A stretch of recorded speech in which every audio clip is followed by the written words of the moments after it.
Assalamualaikum warahmatullahi wabarakatuh. Perkenalkan, nama saya Fani Riauni dengan nomor NPM 2018-21032. Baiklah, di sini saya akan memberikan edukasi mengenai penyakit leukemia. Penyakit leukemia atau kanker darah terjadi akibat tubuh terlalu banyak memproduksi sel darah putih yang abnormal, dan leukemia dapat terjadi pada anak-anak maupun orang dewasa. Tanda dan gejala dari penyakit leukemia.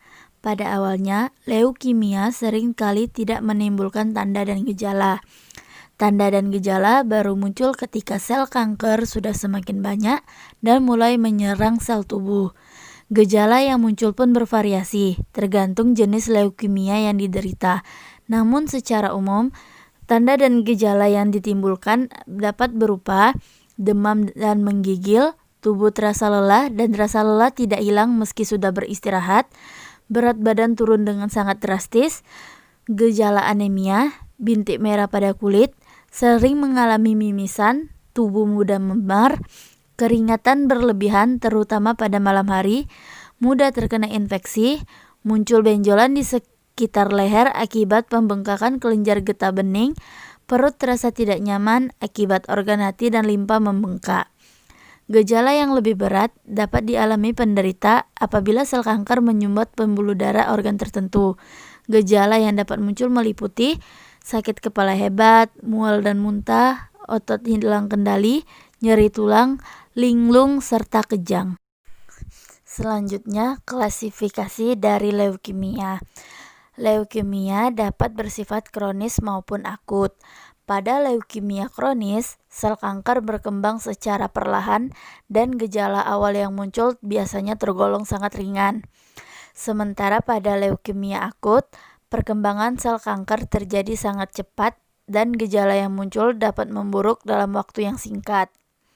Berdasarkan jenis sel darah putih yang terlibat, leukemia terbagi menjadi 4 klasifikasi. Yang pertama, leukemia limfositik akut. Terjadi ketika sumsum tulang terlalu banyak memproduksi sel darah putih jenis limfosit yang belum matang atau limfoblas. Yang kedua, leukemia limfositik kronis. Terjadi ketika sumsum tulang terlalu banyak memproduksi limfosit yang tidak normal dan secara perlahan menyebabkan kanker. Yang ketiga, leukemia mioblastik akut. Terjadi ketika sumsum tulang terlalu banyak memproduksi sel mieloid yang tidak matang atau mieloblas. Dan yang terakhir, leukemia mielolistik kronis.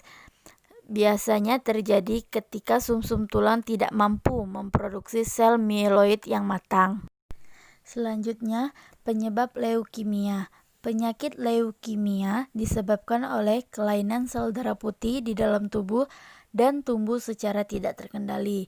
Belum diketahui penyebab pasti dari perubahan yang terjadi, namun ada beberapa faktor risiko yang dapat menyebabkan terjadinya leukemia. Yang pertama, memiliki anggota keluarga yang pernah menderita leukemia. Yang kedua, menderita kelainan genetika seperti Down syndrome. Yang ketiga, menderita kelainan darah seperti sindrom mielodisplasia. Yang keempat, memiliki kebiasaan merokok.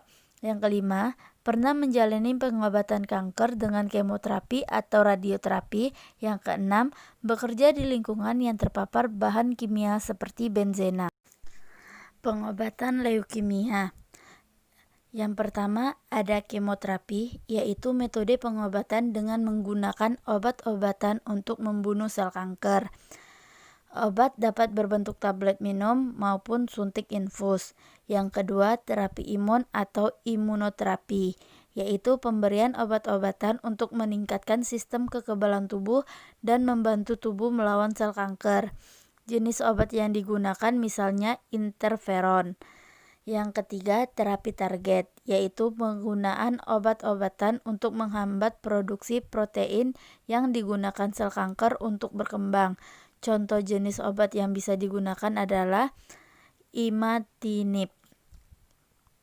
Yang keempat, radioterapi, yaitu metode pengobatan untuk menghancurkan dan menghentikan pertumbuhan sel kanker dengan menggunakan sinar radiasi berkekuatan tinggi. Dan yang terakhir ada transplantasi sumsum tulang, yaitu prosedur penggantian sumsum tulang yang rusak dengan sumsum tulang yang sehat. Pencegahan leukemia. Sebenarnya belum ada cara yang efektif untuk mencegah leukemia hingga saat ini. Namun, ada beberapa cara yang dapat dilakukan untuk menurunkan risiko terkena leukemia. Di antaranya, melakukan olahraga secara teratur, menghentikan kebiasaan merokok, menggunakan alat pelindung diri, terutama jika bekerja di lingkungan yang rentan terpapar zat kimia seperti benzena, serta rutin melakukan pemeriksaan kesehatan secara dini untuk mendeteksi adanya kanker atau tidak.